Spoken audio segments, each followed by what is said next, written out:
Hello दोस्तों, नमस्ते नमस्कार। आप सभी को हमारी यूट्यूब चैनल फिल्मी न्यूज़ में बहुत बहुत स्वागत है। दोस्तों, आज नए खबर के साथ आप सबके साथ उपस्थित हो गया हूँ।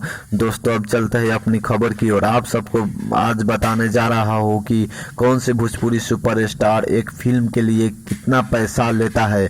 आप सबको अब बताने जा रहा हूँ कि भोजपुरी के राइजिंग स्टार से नाम से मशहूर गुंजन सिंह एक फिल्म के लिए 10 से लेकर 15 लाख रुपए लेते हैं, जबकि प्रमोद प्रेमी यादव एक फिल्म के लिए 15 से 20 लाख रुपए लेते हैं। वहीं अरविंद अकेला उर्फ कल्लू जी एक फिल्म के लिए 20 से 25 लाख लेते हैं, जबकि यश कुमार जी एक फिल्म के लिए 25 से 30 लाख रुपए लेते हैं।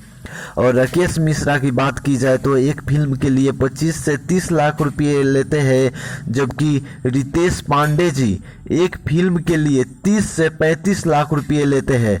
और प्रदीप पांडे उर्फ चिंटू जी की बात की जाए तो एक फिल्म के लिए 30 से 35 लाख रुपए लेते हैं, जबकि मनोज तिवारी जी एक फिल्म के लिए 45 से 55 लाख रुपए लेते हैं। वहीं रवि किशन जी एक फिल्म के लिए 45 से 55 लाख रुपए लेते हैं। और बात की जाए निरहुआ की तो एक फिल्म के लिए 50 से 60 लाख रुपए लेते हैं। वहीं खेसारी की बात की जाए तो एक फिल्म के लिए 60 से 70 लाख रुपए लेते हैं। अब बात करते हैं पवन सिंह जी की तो एक फिल्म के लिए पवन सिंह 60 से 70 लाख रुपए लेते हैं। आप सब ऐसे ही तमाम नए नए खबर जानने के लिए हमारे यूट्यूब चैनल फिल्मी न्यूज़ को सब्सक्राइब जरूर करें। धन्यवाद।